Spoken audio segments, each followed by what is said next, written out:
शांताबाई, शांताबाई, अमृता, शांताबाई. काय झालं अनिताताई? थोडं पाणी आणता का? हो पाणी आणते. हा पाणी आणते. हो बे, हा पाणी बेल.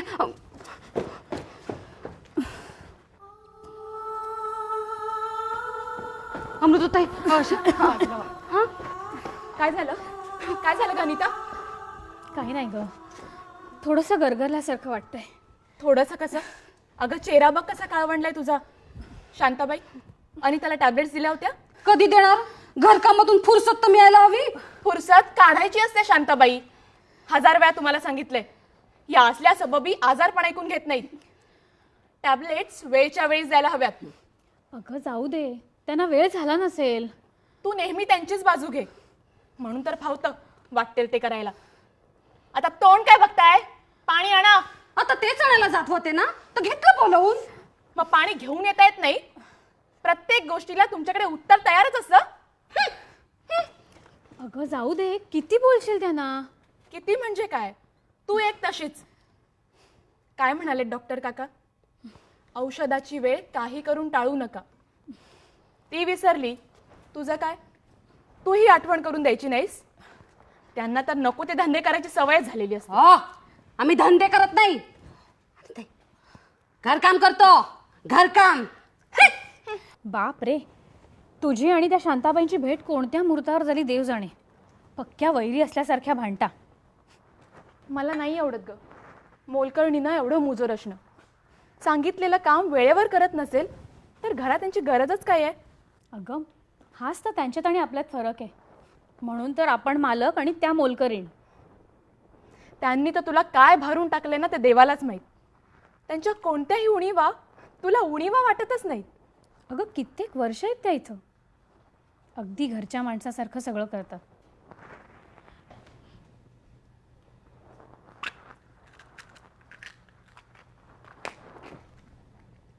राहू देत तुझं ते शांतापुराण. बऱ्याच वेळा ऐकलंय.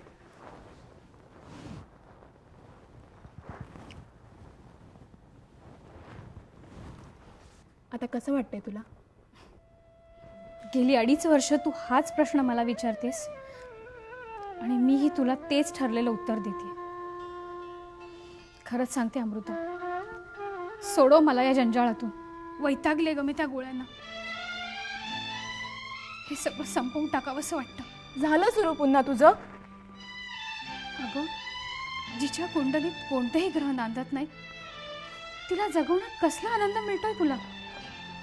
मला सगळं कळतंय ग, पण तू थोडं समजून घे ना. अरविंद सारखा नवरा, तुझ्यासारखी जीवाला जीव लावणारी बहीण असताना खरं म्हणजे मला कोणतं दुःख होतं. पण हे तू उगीचच निराश होतेस. तू नक्कीच बरी होशील. पण कधी? किती वाट बघायची? अगं ज्या दिशेला उजाडणारच नाहीये त्या दिशेला उभं राहून वाट बघण्यात काय अर्थ आहे? हॅलो. हो, हे अरविंद प्रधानांचंच घर. नाही, ते नाही घरात. कॉलेजमधून परस्पर बाहेर जाणार होते. बरं, देते निरोप. हो, थँक्यू. कुणाचा ग फोन? कुणीतरी शाल्मली सुभानराव पाटील. तिला म्हणे प्राध्यापक अरविंद प्रधानांची ट्युशन हवी आहे. पण ह्यांना गरजू गरीब विद्यार्थ्यांची सेवा करण्यात वेळ मिळेल तेव्हा ना. देव जाणे यांचं समाजकार्य कधी संपण.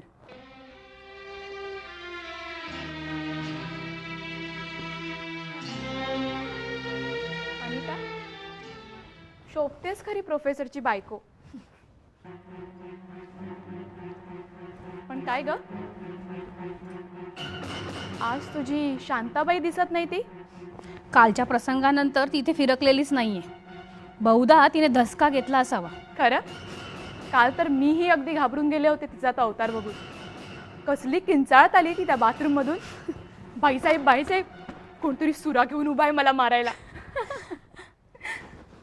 पण काय ग, तुला काय वाटतं? आपण तर इथेच होतो, मग कोणी असता तर निदान पळताना आपल्याला दिसायला हवं ना. अगं कोणी नव्हताच तर दिसायचा प्रश्न येतोच कुठे. म्हणजे तू आल्यानंतर बऱ्याच दिवसांनी तिला हा झटका आलाय. पूर्वी महिन्यातनं एकदा तरी असायचाच. कधी काय तर म्हणे तिच्या नवऱ्याने कुणाचा तरी खून केलाय, कधी आपणच कुणाशी तरी भांडत बसायची. सुरुवातीला आम्हालाही काही कळेना, पण नंतर ह्यांनी सांगितलं तिला काहीतरी मानसिक रोगच असावा. आणि असल्या बाईला तू आपल्या घरावाली केल्यास? अगं, आपल्या हाताला रोग लागला म्हणून का आपण तो कापून टाकतो का? त्याला औषध पाणी करतोच ना. तुला माहित नाही अमृता, या बाईचे किती उपकार आहेत माझ्यावर. या खुर्चीला मी खेळल्याबरोबर ही बाई माझ्यासमोर एका आईच्या रूपात उभी राहिली. राहू देत तुझं शांता पुराण.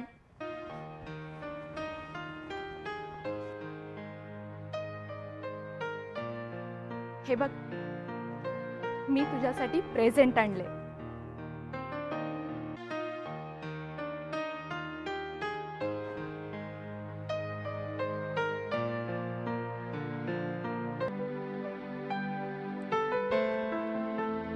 हे घड्याळ माझ्यासाठी काय कामाचं? म्हटलं तर खूप कामाचे. कामाचं कामाचं कामाचं.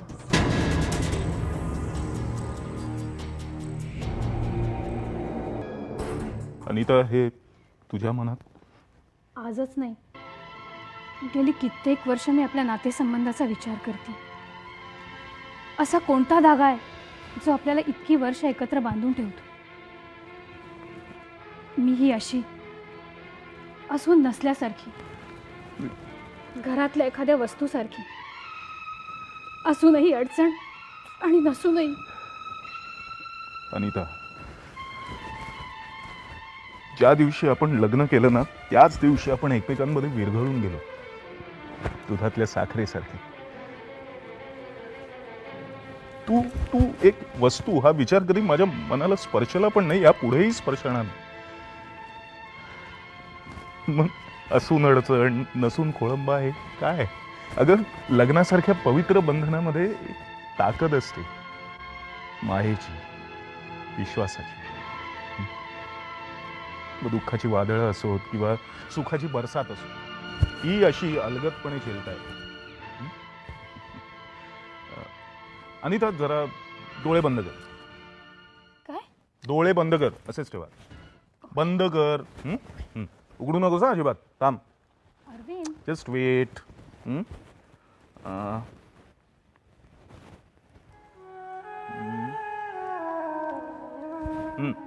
आता उघड.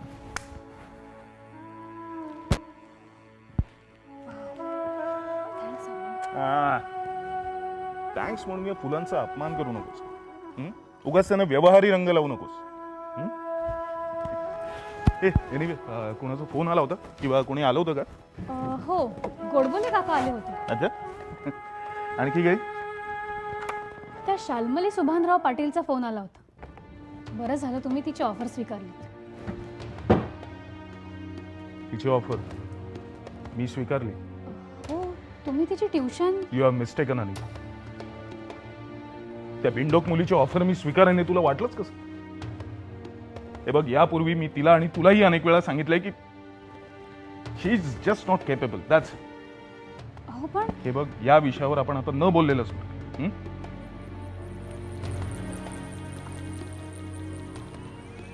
You just take rest.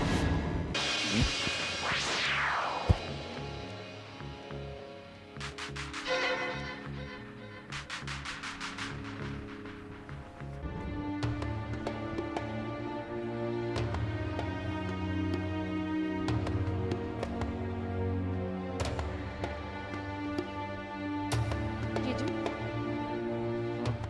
Godbole काका अमेरिकेचे बोलले होते. लक्षात आहे माझ्या.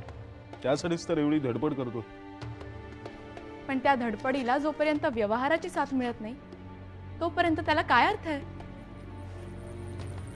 म्हणजे मला वाटतं ती कंटाळली आहे. कुणाला? अर्थातच आजाराला. मग ठीक आहे. नाही, मला वाटलं मला कंटाळली की काय. शी, असं म्हणवतं तरी कसं तुम्हाला? अहो, किती प्रेम आहे तिचं तुमच्यावर. मग माझा नाईलाज आहे.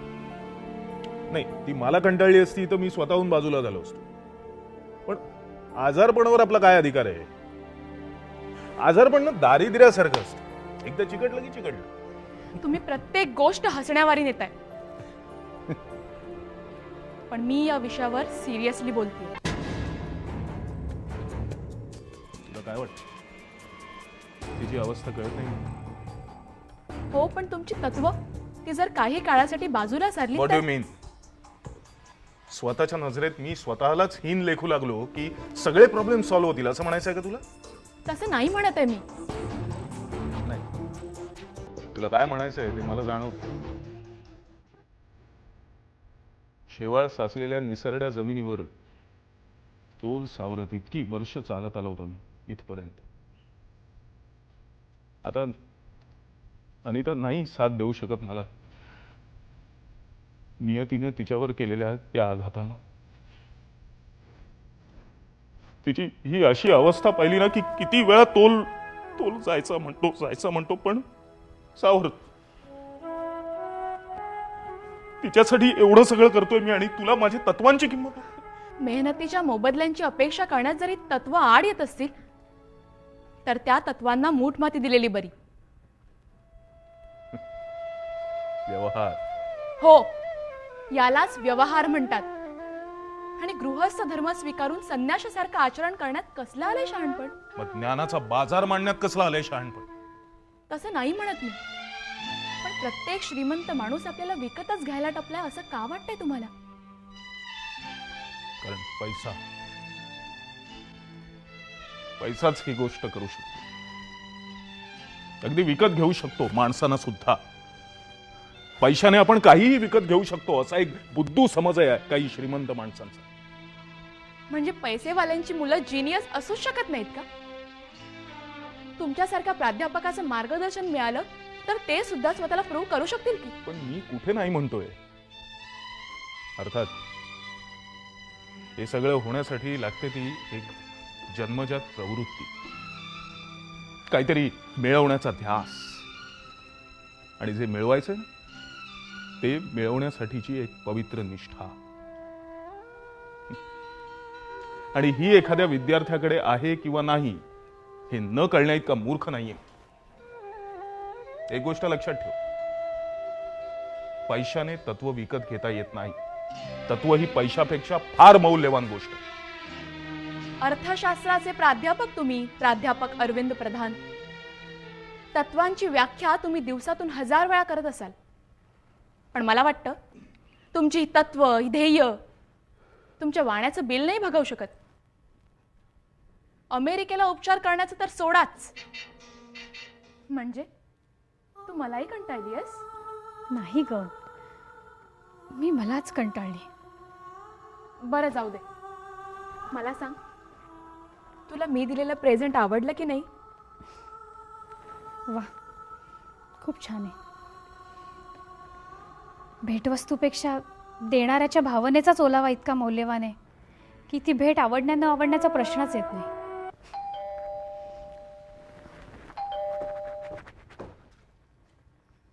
अनिताबाई चल बाई बाजूला. अनिताबाई हा, अहो शांताबाई काय झालं? काय नाही, मी जाते.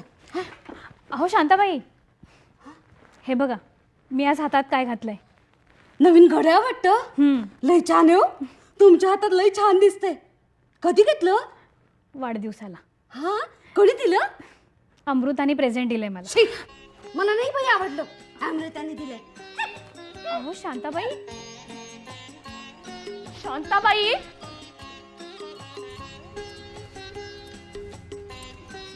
नमस्कार साहेब. हे तुमच्यासाठी साहेबने दिलं आहे सर, प्रिन्सिपल साहेबने. ठीक आहे, या तुम्ही.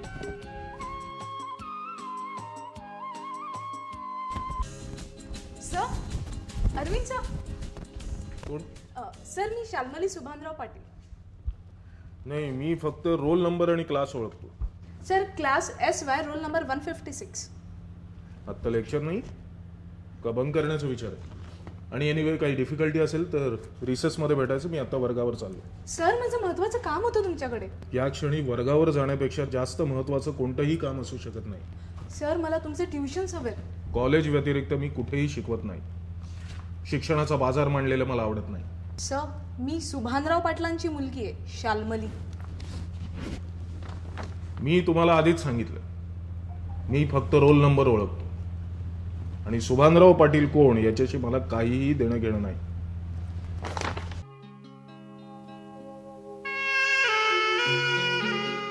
तू इथे? हो, दार उघडं होतं म्हणून बेल नाही वाजवली. नाही, सर, मी ऐकलं मॅडम आजारी आहेत. माझी बायको आजारी आहे. तुला कोणी सांगितलं?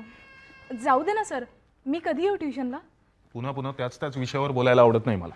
असं करू नका सर. सर, मी त्या विकास शानबाग इतकी हुशार नसेन, स्कॉलर नसेन. सर, मला खरंच डॉक्टरेट करायची आहे तुमच्या गायडन्स खाली. Sir please. सर, सर नाही म्हणू नका.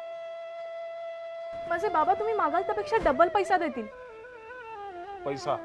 हो सर, आज तुम्हाला त्याची गरज आहे. मिस पाटील, तू आणि मला तुमची. पैशाने बुद्धी विकत घेणाऱ्यांचा तिरस्कार करतो. माझी जगण्याची अशी काही तत्व आहेत, काही प्रिन्सिपल्स आहेत, आणि त्यापासून मला परावृत्त करण्याचा कुठलाही प्रयत्न तुम्ही करू नका. Sir, but principles have no force until they are well fed. Principles have no force until you are well fed. उपाशी पोटी तत्वांना काहीही किंमत नसते. Right sir. Mark Twain. Mark Twain कुठे जन्मला होता माहिती? अमेरिकेत. मार्क ट्वेन शिकवते मला. तो जर इथे जन्मला असता ना भारतात, तर हे वाक्य त्याने कधी म्हटलं नसतं, कारण इथे उपाशी पोटीच तत्व जन्माला येतात. आपण काय बोलतो, काय करतो याची जराही पर्वा नसलेल्या माणसांची किळस वाटते मला. Role number 156. सर, तुम्ही रागवलात. कॅन यू प्लीज लीव मी आलो? Okay, I am going.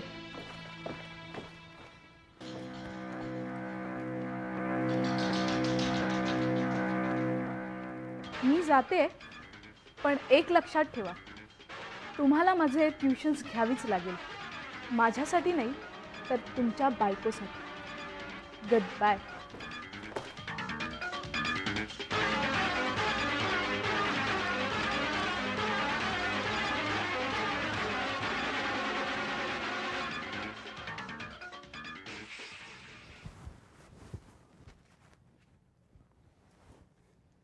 Shalmali, Shalmali, काय बाबा? गेले काही दिवस तू कॉलेजमध्ये गेली नाहीस. बाबा, मी स्टडीज सोडायचा विचार केलाय. वा, फार छान. शिकून कोणाचं भलं झालंय? फार लवकर कळलं तुला. कुठं काम करणार? साखर कारखान्यात की आमच्यासारखं सामाजिक कार्य? बाबा, मला खरं तर शिकायचंय, पण तो प्रोफेसर अरविंद प्रधान माझं ट्युशन घ्यायला नाहीच म्हणतोय. त्याची माय व्याली की काय? या सुभानराव पाटलाच्या मुलीची ट्युशन नाही म्हणतो? नाहीतर काय. कुठं राहतो तो? त्याला कॉलेजातून काढायचा की गावातून हाकलून लावायचं? तू फक्त बोल. त्यापेक्षा तो मला ट्युशन देईल तर बरं होईल. फक्त ट्युशन? काम झालंच म्हणून समज. बाबा तो खडूस आहे, तत्व पाळणारा माणूस आहे. असू दे, तत्व पाळणारी माणसं आपल्याला आवडतात. आपण अशीच माणसं पाळून ठेवतो. बाबा निघालात कुठे? माझ्या मुलीची इच्छा पुरी करायला. थँक्यू बाबा.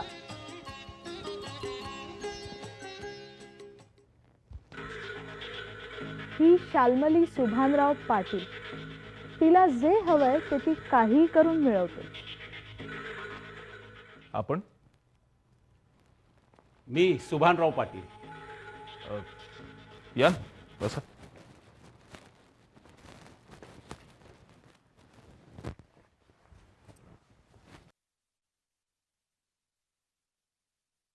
हा, तर मी सुभानराव पाटील, शाल्मलीचा बाप. आणि इथे याचं कारण म्हणजे शाल्मलीची ट्युशन घ्यायला तुम्ही नकार दिलात. कारण कळलं का? माझ्या कृतीचा कोणी जाब विचारलेला मला चालत नाही.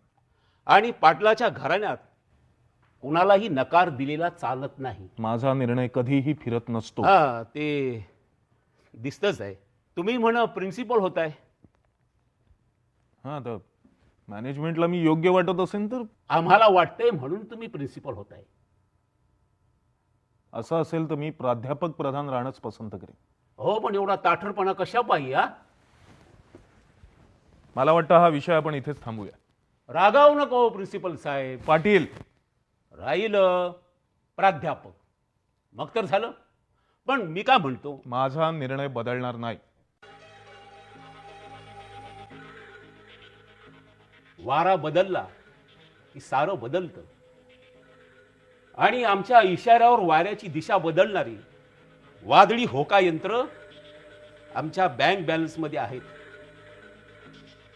चुकीचा माणूस खेळवताय तुम्ही पाटील. राजकारणी माणसाशी चुकीची चाल खेळणारा उद्दू ठरतो. मला वाटतं हा वाद आता आपण इथेच थांबूया. मलाही वाद घालायची हौस नाही. मी निघालोच, पण तुमचा होकार गृहीत धरूनच.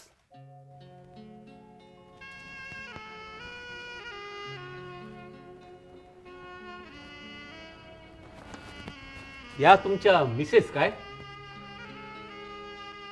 नमस्कार वहिनी साहेब, नमस्कार. अगदी योग्य वेळेवर आलात तुम्ही. आता तुम्हीच समजूत काढा साहेबांची. अहो, एकाची ट्युशन नाकारून दुसऱ्याच्या जगण्याचा हक्क नाकारायचा, हे बरोबर आहे का? बरोबर आहे का?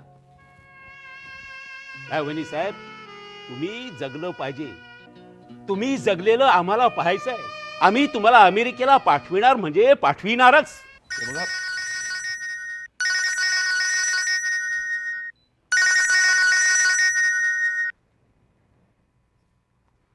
हा, मी सुभानराव पाटील.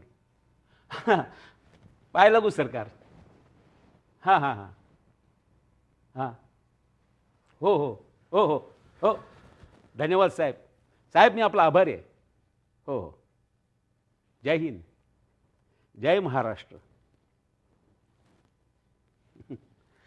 वहिनी साहेब, तुमचं काम झालं. श्रेष्ठी, मुख्यमंत्र्यांनी हिरवा कंदील दाखवलाय. वहिनी साहेब, आता अमेरिकेला निघायच्या तयारीला लागा. आणि श्रेष्ठी, तुम्ही आमच्या मुलीचे गाईड म्हणून काम करायला हो म्हणा. हे बघा, मला अटीतटींवर अमेरिकेला जायचं नाहीये. काढली, अट काढून टाकली. आमच्या मुलीची ट्युशन नाही घेतली तरी चालेल. पण वहिनी साहेब, तुम्ही जगायला पाहिजे. तुम्हाला जगलेला आम्हाला पाहायचंय. येतो आम्ही. प्रोफेसर साहेब, या सुभानरावाचे शब्द या खादी इतकेच अस्सल आणि मजबूत आहेत. वहिनी साहेब अमेरिकेला जातील, त्यांच्यावर इलाज होईल आणि त्या खडखडीत बऱ्या होऊन आपल्या पायानं चालत चालत आपल्या घरी येतील. तुम्ही अजिबात काळजी करू नका. फक्त आमच्या मुलीचा तेवढा हट्ट पुरवा. आणि एक, आमची ती निर्बुद्ध बिनडोक मुलगी तुमच्या होकाराची आतुरतेनं वाट पाहत खाली आमच्या गाडीत बसले. तिला वर पाठवून देतो. तुमच्या तोंडून तिच्या विजयाची बातमी ऐकू द्या तिला. बरं वाटेल तिला. येतो आम्ही. जय हिंद, जय महाराष्ट्र.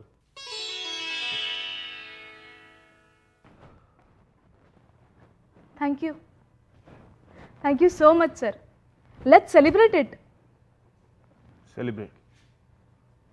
हो, म्हणजे आमच्यासारख्या गरीब गरजू विद्यार्थिनीला तुम्ही ट्युशन द्यायला तयार झाल्याबद्दल मी तुमची खूप आभारी आहे Arvind. I mean professor Arvind Pradhan. गरीब गरजू अरविंद? हो, म्हणजे तुमच्या ज्ञानदानाची भीक जोपर्यंत माझ्या पदरात पडत नव्हती तोपर्यंत मी गरजू गरीबच तर होते. आता मी कधी यायचं ट्युशनला अरविंद? I mean sir.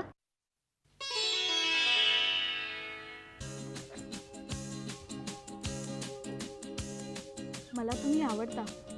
माझं तुमच्यावर. माझ्या परिस्थितीचा गैरफायदा घेणारी माणसं मला आवडत नाही. पण तुम्ही मला आवडता ह्यात गैर काय? आणि माझ्या प्रेमाचा स्वीकार करण्यात तुमचाच फायदा अरविंद. माझा फायदा तोटा मला चांगला समजतो. पण माझं मन समजत नाही. नोटांच्या पुडक्याला तुमच्यात मन म्हणतात? म्हणतात. परिस्थिती आली की सगळी नावं सगळी विशेषणं बदलतात. आता मी जरा स्पष्टच बोलते अरविंद. माझा तुमच्या ट्युशनमध्ये काही एक इंटरेस्ट नाही आहे. माझा इंटरेस्ट माझी डिग्री तुम्ही आहात अरविंद. ही असली बालिश स्वप्न बघण्याचा मूर्खपणा करू नका. Role number 156. मग रोगानं खंगलेल्या शरीराची धडधाकट होण्याची स्वप्न बघण्याचा मूर्खपणा करण्यापेक्षा ते बरं. इथेच तुमचं वैचारिक दारिद्र्य उघड्यावर पडतं. पती पत्नीच्या नात्याचं पावित्र्य तुम्हाला काय कळणार? भावनेच्या अदृश्य बंधाने जखडलेल्या त्या संबंधापर्यंत तुमच्या स्वप्नांची मजल जाऊ शकत नाही. नोटांच्या पुडक्याला जीवनसत्व समजणारी पिढी तुमची. I pity. Really I pity. धडा कोणताही असो तुम्ही शिकवायला सुरुवात केली हे महत्त्वाचं. ह्याच आनंदात मी सगळं विसरायला तयार आहे.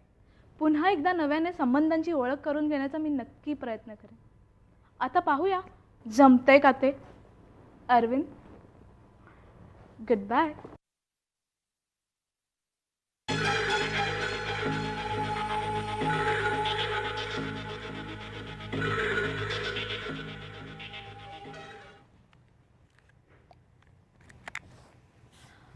मॅडम, मला तुमच्याशी जरा बोलायचं होतं. आणि आज तो चान्स मिळालाय. माझ्याशी? हो, मी एवढ्या दिवसापासून ह्या क्षणाची तर वाट बघत होते. आज आपण मनसोक्त गप्पा मारूया. अगं पण मी तुझ्याशी काय गप्पा मारणार? मॅडम, तुमचं सरांवर खूप प्रेम आहे ना? काय माहीत. असं कसं? सरांचं मात्र तुमच्यावर खूप प्रेम आहे. त्याशिवाय इलाज काय? म्हणजे? तुला नाही कळायचं. सरही असंच म्हणतात. पण का कोणास ठाऊक. त्यांचं असं म्हणणंही मला खूप आवडतं.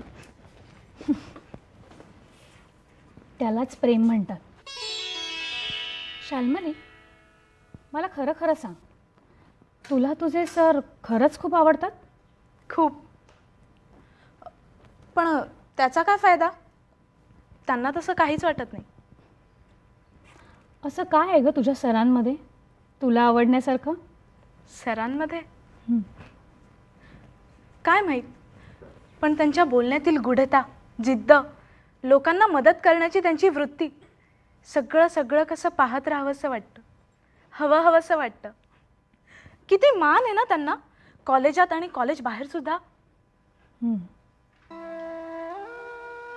सरांची जिद्द, सेवाभावी प्रवृत्ती, गूढता, हे सगळं सगळं जर तुला मिळालं तर आयुष्यात सर्वाचा, बाकी सर्व सुखांचा त्याग करू शकतेस तू? छे, ते कसं शक्य आहे? मी आज इतकी वर्ष हे सर्व त्यागून जगतीये आणि तरीही सर मला आवडतात. म्हणजे माझं त्यांच्यावर प्रेम आहे. तुला नाही कळायचं. त्यासाठी ते आयुष्य जगावं लागेल तुला.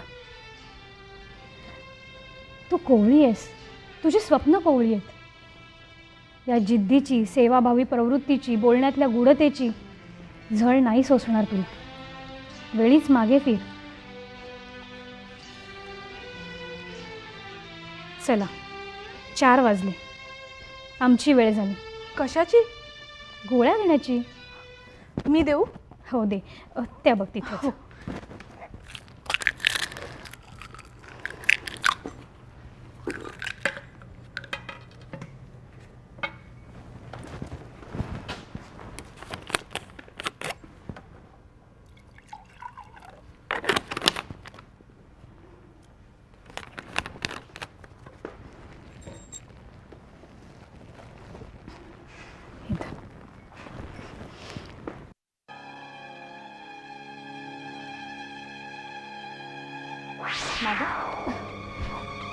बाई काय होतंय तुम्हाला? बाई तुम्हाला काय होतंय? पाणी देऊ का तुम्हाला अजून? काय होतंय तुम्हाला? शाल्मली, घशात फार जळजळत आहे ग. मला थोडं पाणी दे. बाई, हे घ्या पाणी. बाई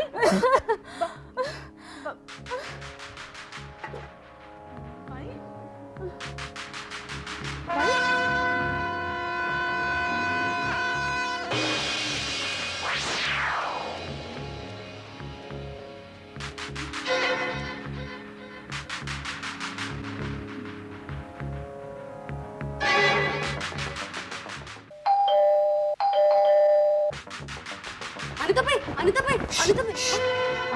औषध घेतल्यामुळे ना त्यांना ग्लानी आली आहे. म्हणजे गुंगी आली आहे. हो त्या झोपल्यात. बरं बरं, मी आहे इथं, तुम्ही जावा. जात्या. हा. अनिताबाई, गुंगी आली. थांबा, मी तुम्हाला आतमध्ये निजवते. हा,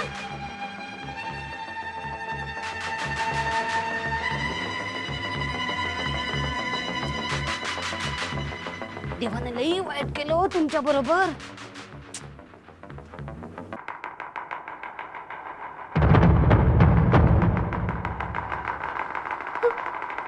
शांताबाई, मी काय नाही केलं बाईसाहेब, मी खरंच काय नाही केलं.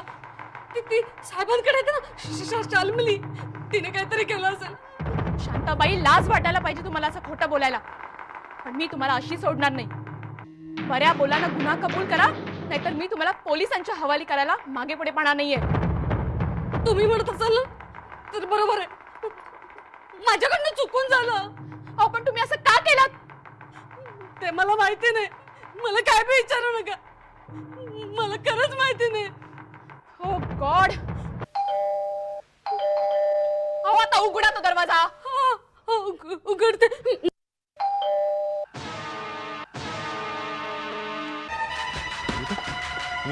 मी तर काय झालं तू? अरे कोणीतरी सांगा ना काय झालं ते. विचारा या सटवीला. म्हणजे साहेब, साहेब मला माफ करा. माझ्याकडनं चुकून घडलंय. मला त्यांची तडपड बघवली नाही साहेब. ते नेहमी म्हणायच्या मला जरा जास्त औषध दे, बरं वाटेल. मी अडाणी, मला काय बी कळलं नाही साहेब. मी त्यांची तडपड बघितली तेव्हाच ठरवलं यांना यातून सोडवायचं. मला काय माहित हे असं होऊन जाईल. मला माफ करा साहेब. पण मला तुझी दया अजिबात येणार नाही. मी तुला पोलिसांच्या हवाली केल्याशिवाय राहणार नाहीये. अमृताताई, नका ना अमृताताई. हॅलो अमृताताई, हॅलो, पोलीस स्टेशन. इथे एक खून झालाय.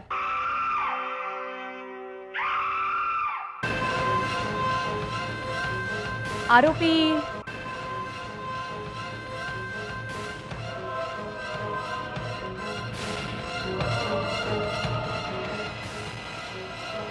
बोला बाई, का खून केलात? किती वेळा सांगू इन्स्पेक्टर साहेब, मी खून नाही केला. नाटकं नको आहेत. पाया पडते इन्स्पेक्टर साहेब, खरंच साहेब, अगदी पांडुरंगाची शपथ. खोट्या शब्द खाऊ नका. अहो, खरं सांगते साहेब, मी कोण नाही केला. उलट ना, त्या दिवशी मी बाथरूम पाशी एक सुला घेतलेला माणूस पाहिला. असं मग कदाचित त्यानेच खून केला असेल नाही का? गवसा.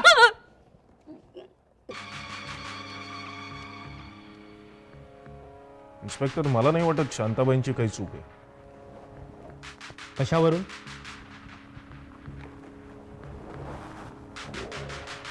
कारण शांताबाई आमच्या घराशी खूप प्रामाणिक आहे. इतकी वर्ष त्यांनी माझ्या बायकोची सेवा केली आहे, त्या असं करणार नाही. मग प्रोफेसर साहेब, कदाचित पैशाचा मोह, संपत्तीचा लोभ, की आणखी काही? नाही नाही, ऍक्च्युली शांताबाईंबद्दल एक गोष्ट तुम्हाला सांगायची राहील. कोणती? अहो, त्यांचा नवरा दारुड आहे. रात्री यावेळी येऊन त्यांना मारहाणही करायचा, त्यामुळे त्यांच्या डोक्यावर काहीतरी परिणाम झाला. डॉक्टर देवधरांची ट्रीटमेंट चालू आहे, तुम्ही त्यांना विचारू शकता. डॉक्टर देवधर? ठीक आहे प्रोफेसर साहेब, आपण विचारू डॉक्टर देवधरांना. मग प्रश्न आहे प्रोफेसर साहेब की खून केला कोणी? मी कसं सांगणार?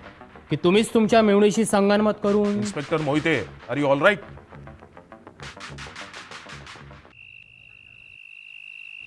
शाल्मली, शाल्मली, तू का मारलंस मला? का? अरविंदच्या प्रेमासाठीच तू मला संपवलंस ना? सांग ना शाल्मली, सांग ना, सांग ना. अनिता मॅडम, अनिता मॅडम, मी नाही मारलं तुम्हाला. हो, मी खरंच नाही मारलं. मला असं का होतंय? मला खूप भीती वाटते. मी नाही मारलं, मी नाही मारलं. अमृता, शांताबाईंनीच हे सगळं केलंय असं कसं काय म्हणू शकतेस तू? म्हणजे काय? अहो, त्यांना रेड हँड पकडले मी, आणि ते स्वतः कबूल करतायत. मग हे बघ, अजून पोस्टमॉर्टम रिपोर्ट यायचा आहे. आपण उगाच घाई नको करूया. आणि त्यातून शांताबाईंचा डॉक्टरचा रिपोर्ट तर आलेलाच आहे ना? हद्द झाली तुमच्या पुढे. तुम्ही इतके कसे हो तटस्थ राहू शकता? सवयीचा परिणाम, दुसरं काय.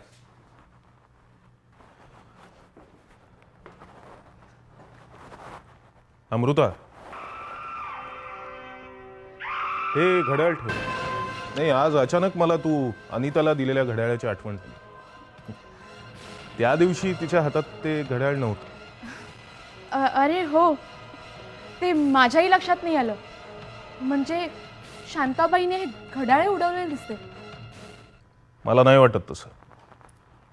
कसं वाटणार? त्यांनी कितीतरी वर्ष काढलेत ना या घरात. आमचं काय? आम्ही या घरात आश्रित. बघ, तू उगाच पराचा कावळा करतेस. अगं, अनितासाठी जीव की प्राण होतीस तू. काही झालं तरी ती शेवटी एक मोलकरीण आहे. पण मालकिणीपेक्षा जास्तच. माझी तळमळ तुम्हाला कधीच कळायची नाही हो प्राध्यापक प्रधान. आज अमृता जी काही आहे ना, ती केवळ अनितामुळे. ती नसती तर माझं आयुष्य काही वेगळंच झालं असतं. माझ्या जीवनाला तिने आकार दिला, जगण्यासाठी एक उद्देश दिला. तिला असा संपवण्यात आला, आणि मी गप्प राहू? कदापि नाही. याचा बदला घेतल्याशिवाय मी राहणार नाहीये. अमृता, घाबरू नका. तिच्यासारखं संपवण्याचा भेकडपणा नाही करणार मी, पण माझ्या पद्धतीनं अद्दल घडून मी तिला. शांताबाई, शांताबाई, मी अनिताला प्रेझेंट दिलेल्या घड्याळाचं काय केलं? घड्या? कोणचं घड्या? साहेब, मला खरंच माहित नाही. अगं, शांताबाई आपल्याकडे इतकी वर्ष काम ठीक करते. आहे, म्हणजे ते घड्याळ गेलं तर जाऊ देत. मी असं म्हटलं नाहीये. ते घड्याळ शोधूया ना आपण. साहेब, मला माफ करा. आता या घरात मला राहता येणार नाही. मी जाते. शांताबाई, मी तुम्हाला आत्ता अडवणार नाही. हा, पण या घराची कधीही आठवण आली, इथे यावंसं वाटलं, तर या घराचे दरवाजे तुमच्यासाठी कायम उघडे राहतील.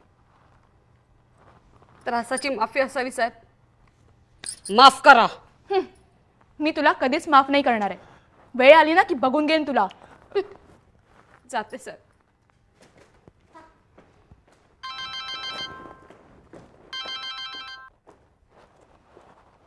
येस. हां. Very good.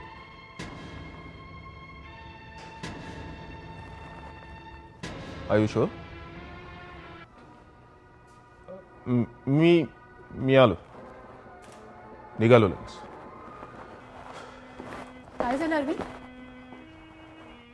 पोस्टमॉर्टम रिपोर्टमध्ये काही कॉम्प्लिकेशन्स, कारण अनिताचा मृत्यू हा औषधाच्या गोळ्या जास्त घेतल्यामुळे झाला नाहीये असा त्यांचा अंदाज.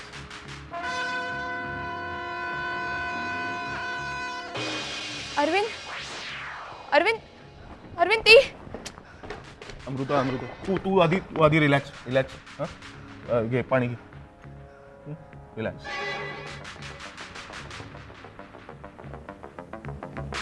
आता सांग मला कोण?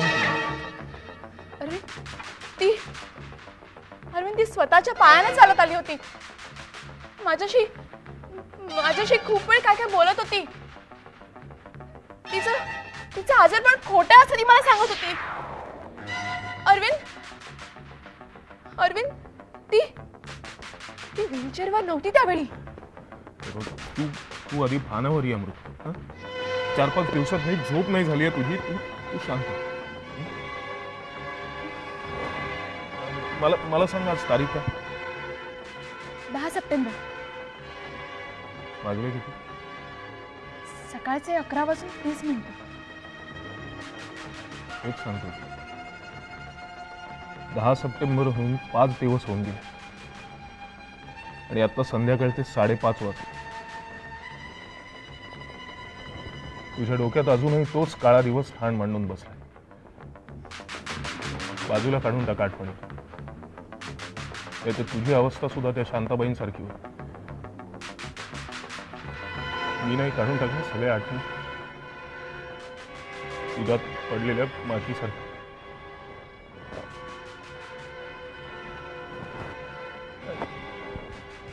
हे विचित्र असतं ना आयुष्य. ती जिवंत होती तोपर्यंत ती बरी व्हावी म्हणून धडपड करत होतो, खूप प्रयत्न करत होतो. आणि आज या पृथ्वीतलावरून तिचं अस्तित्वच नाहीसं झालंय तर ती नसल्याचं आल्या गेलेलं सांगत असतो. आणि तरी ती नाही हे माझं मन मानतच नाही.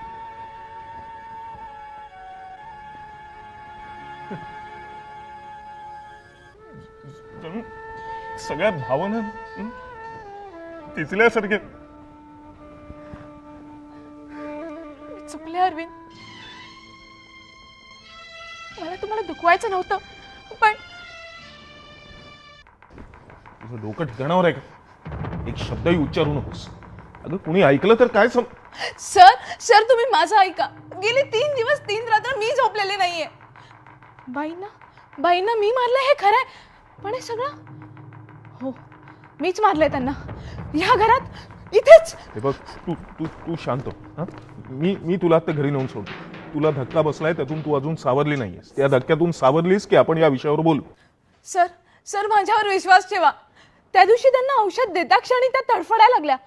चुकून औषध जास्त दिलं गेल्याचं माझ्या लक्षात आलं आणि मी घाबरले.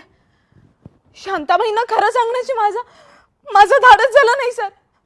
मी घरी आले तेव्हापासून बाईंचा चेहरा माझ्यासमोर जो गरगरायला लागला तो ह्या क्षणापर्यंत गरगरतोय. इथे येता क्षणी बाईंनी तर माझा जीवच घेतला असता पण इतक्यात तुम्ही सर मी खरं काय ते बोलले. आता तुम्हाला जी शिक्षा द्यायची ती तुम्ही देऊ शकता. मी भोगायला तयार आहे. हे बघ तू आता घरी जा आणि या विषयावर कोणाशी काहीही बोलू नको. सगळं विसरून जा. या गोष्टीसाठी तुझं आयुष्य उद्ध्वस्त झालेलं मी नाही सहन करू शकत. तुझ्या वतीने माझ्या बायकोकडे मी माफी मागेन. मला खात्री आहे ती तुला नक्की माफ करेल. सर तुम्ही खरंच महान आहात. मीच तुमच्याशी वाईट वागले. मला माफ करा सर. मला माफ करा. प्राध्यापक साहेब, आपला काहीतरी गैरसमज झालाय. मी इथं आलोय ते गेली माझी अनिता गेली. तुमच्या मुलीच्या भरकटलेल्या इच्छापूर्तीची शुभघडी जवळ आली. सांगा, दुनियेला ओरडून सांगा, तत्व आणि निष्ठेच्या गोष्टी करणाऱ्या एका प्राध्यापकाच्या पराजयाची कथा. अहो, आता तोंड कशाला असे बघत बसला? चांगली संधी आली आहे, लगेच फायदा घ्या.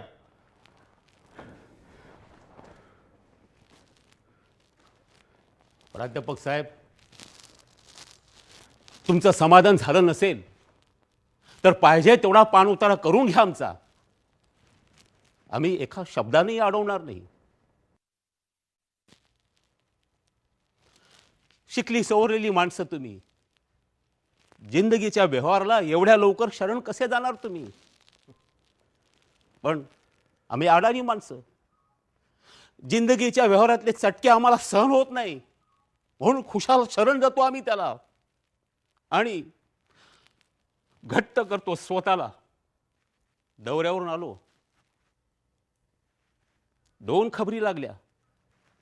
एकाला इसरायचं नाटक करून दुसऱ्या समोर 2 टिपं गाळून स्वतःच्या घट्ट झालेल्या भावना सैल करण्यासाठी आलो.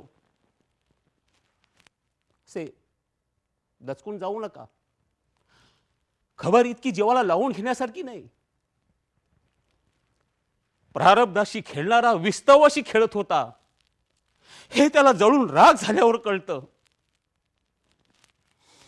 पण त्याचा काय उपयोग? कोणाबद्दल बोलताय तुम्ही? कोणाबद्दल बोलणार आम्ही? अजून कोण आहे आमचं? तीच वेडी खोली, बथड, निभलट पोर, आयुष्याचा पार भुसार करून टाकला. म्हणजे त्या दिवशी तुम्हाला भेटायला येऊन गेल्याचं कळलं आणि परतताना लॉरी खाली येऊन आल्या वाटेनं कायमचीच निघून गेली. नाही नाही, हे शक्य नाही. तुम्ही मला ब्लॅकमेल करण्याचा प्रयत्न करताय. अहो, बाप आहे मी तिचा. पोटच्या गोळ्याला डावार लावण्या एवढा निष्ठूर नाहीये मी. पण आम्ही कावलो नाही बघा. काही वाईट वाटलं नाही आपल्याला. शाल्मली गेली, जिद्दीसाठी जगली आणि जिद्दीसाठीच मेली. शाल्मली गेली, गाडी खाली सापडून गेली. माय गॉड, असं कसं झालं? आणि तसा चॅप्टर संपला एकदाचा. म्हणजे अनिताचा काय संबंध? नाही, तुला कदाचित ठाऊक नसेल, पण अनिताचा खून केल्याची कबुली तिने स्वतःच्या तोंडाने मला दिली होती. काय? आणि हे तुम्ही मला आत्ता सांगताय? तुम्हाला माहित असून सुद्धा तुम्ही मूग घेऊन गप्प बसला? त्याच वेळी तिला पोलिसांच्या हवाली का नाही केलं? तिच्यावर इतकं मेहरबान होण्याचं कारण मला कळेल? तू काय बोलतेस? तुला तरी कळतंय का? भान न राहायला आता उरलंच काय? सगळ्या गोष्टी स्पष्ट आहेत. सगळ्या गोष्टी म्हणजे? तुमच्या साळसूतपणाचा बुरखा स्वतःहून काढून टाका अरविंद. मी जर का तो काढला ना, तर त्याचा आवाज तुमच्या तत्वांच्या भिंतींना हादरा देऊन पार ढासळून टाकेल. खरं म्हणजे शांताबाईला त्या दिवशी तुम्ही ज्या शिताफीनं बाहेर जाऊन दिलत ना, तेव्हाच मला कळायला पाहिजे होतं. साप माझ्या हातालाच विळखा घालून बसलाय. अमृता, ओरडू नका. ओरडण्यानं सत्य लपून राहत नाही. तुला जे काय बोलायचं ना ते स्पष्टपणे बोल. सगळ्या गोष्टी स्पष्टच आहेत. आपल्या तत्वांच्या फुशारक्या मारून अनिताच्या अमेरिकेतल्या ट्रीटमेंटकडे दुर्लक्ष केलं तुम्ही. खोटं आहे हे. आम्हा सगळ्यांच्या डोळ्यात धूळ फेकून शाल्मलीच्या आहारी गेलात. स्टॉप दिस नॉनसेन्स. मी गप्पा बसेन, पण सत्य शांताबाईंच्या आजाराचा फायदा घेऊन आम्हा सगळ्यांच्या डोळ्यात धूळ फेकलीत तुम्ही. शाल्मलीशी प्रेमाचा खेळ खेळलात तुम्ही. तू या कितीही खोट्या गोष्टी केल्यास ना तरी तुझा खरा डाव लपून राहू शकत नाही. बोलून चालून शेवटी आश्रित तू. तुला काय कळणार ग? प्रेम, आपुलकी, माया. औषधाचा ओव्हरडोस झाल्यामुळे अनिताचा मृत्यू झाला नाही हे पोस्टमॉर्टम मध्ये सिद्ध झालं. विसरली? पण शाल्मलीनं स्वतःच्या तोंडून कबूल केलंय हे तुम्हीच मला सांगितलं. हो, ही बातमी मीच दिली. पण मला वाटतं तो तिचा मूर्खपणा होता. काय म्हणायचं तुम्हाला? शाल्मलीनं औषध दिल्यानंतर अनिताची झालेली तडफड हा योगायोग असू शकतो. छान. हे सगळं मी सिद्ध करीन घराच्या बाहेर राहून. नाही, आता तुला कुठेही जाता येणार नाही. म्हणजे कारण हा खेळ सुरू तू केलाय, संपवायलाही तुलाच लागेल. काय म्हणायचंय? निदान अनितासाठी. हा?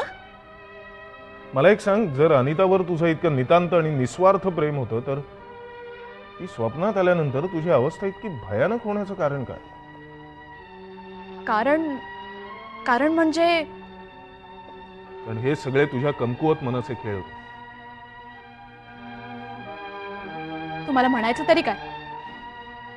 कुठल्याही गोष्टीचा मनावर अवास्तव प्रभाव पडला की ती गोष्ट स्वप्नांमध्ये यायला लागते आणि मन कमकुवत होऊन जातं. ज्या अर्थी अनिता स्वप्नात आल्यानंतर तू घाबरायला लागलीस त्या अर्थी या सगळ्या गोष्टींचं मूळ हे तुझ्या आणि अनिताच्या संबंधांमध्ये होतं. शास्त्राचा खोटा आधार घेऊन तुम्ही मला फसवू पाहताय. शास्त्र कधीच फसवत नसतं. हा, फसवण्याचं शास्त्र असतं पण ते फसवतं ते कधीच शास्त्र नसतं. उलट शास्त्र आपल्याला पूर्वानुभवाचे दाखले देऊन आत्ताचे अनुभव त्याच्याशी पडताळून पाहण्याची संधी देते. आणि ही संधी दिली ती त्या घड्याळ. आठवतं ना घड्याळ? अनिताला तू लग्नाच्या वाढदिवसाच्या दिवशी प्रेझेंट दिलं होतं आणि तिच्याकडून वचनही घेतलं होतं कधीही ते हातातून न काढण्याचं. ते पाळलं ती आणि तोच क्षण तिच्या आयुष्याचा निर्णायक क्षण ठरला. त्या दिवशी त्या रूममध्ये गेल्यानंतर काहीतरी एक विचित्रसा गंध मला जाणवत होता. तिची नाडी तपासताना कुठेतरी घड्याळाचा गजर ऐकू येत होता. त्या रूम मधला तो गंध, त्या घड्याळाचा गजर सगळं नाही. पण त्या क्षणी कुठलीही कृती करणं किंवा काही बोलणं धोक्याचं ठरू शकलं असतं. कारण प्रयोग पूर्ण होण्यापूर्वी निदान करण्याची पद्धत नाहीये माझी. मग मी या घटनेचं मूळ शोधू लागलो आणि मला सापडली ती अनिताची काही पत्र. या पत्रांमध्ये तुमच्यातल्या संबंधांचं वर्णन केलं होतं. लहानपणी ती तुला आश्रितासारखी वागवायची. बदल्यात ज्या गोष्टी तुला मिळायला हव्यात, कधीच मिळाल्या नाही. ज्या गोष्टी तिला सगळ्या सुलभतेने मिळत गेल्या, त्या सगळ्या गोष्टी माझ्यापासून इतक्या दूर होत गेल्या. बालपणातली सगळी नैसर्गिक सुखं माझ्याकडून हिसकावून घेण्यात आली. मग अनिताने सांगितलेल्या उपकारांच्या गोष्टी, सगळं ढोंग. तिचं अपराधी मन तिलाच खायला उठत होतं. आणि म्हणून तुझ्या वाढत चाललेल्या शरीरात तिच्याबद्दलची क्रूर भावना आकार घेऊ लागली. माझ्या मनात तिच्याबद्दल एक प्रकारची अडी निर्माण झाली. तुम्हाला सर्व आणि तेव्हाच मी ठरवलं, स्त्रीच्या स्त्रीत्वाची जाणीव करून देणाऱ्या त्या संबंधाला तिच्यापासून ओरबाडून घ्यायचं. आतापर्यंतच्या प्रत्येक अत्याचाराचा बदला घेतल्यासारखं होतं. म्हणून आजारपणात तिला मदत करण्याचं सोंग घेऊन मी तिला स्लो पॉइझनिंग करायला लागली.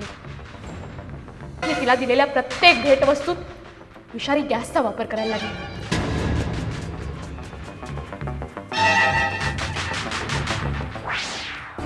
अखेर घड्याळ हाच सगळ्याचा परमोच्च बिंदू ठरला. हो, त्यासाठी मी माझी सगळी कमाई पणाला लावली. खास घड्याळ बनवून घेतलं. त्यात एका कुपीची व्यवस्था केली. 12 सप्टेंबर तुमच्या लग्नाचा वाढदिवस मी तिचा शेवटचा दिवस निश्चित केला. त्या रात्री ठीक 12 वाजता ती कुपी आपला कार्यभाग साधणार होती. तरी शेवटी घोळ झालाच. ती कुपी एका अपघातामुळे वेळेपेक्षा 2 दिवस लवकरच उघडली. विषारी वायूने आपला कार्यभाग साधला आणि बेसावध असलेले मी पूर्णपणे बावचळली. पावलं पावली चुकतच गेले. अरविंद, मी चुकले अरविंद.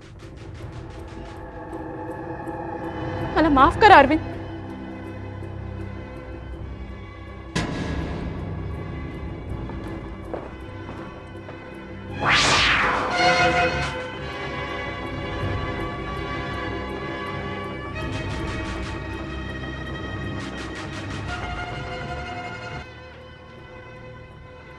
इन्स्पेक्टर,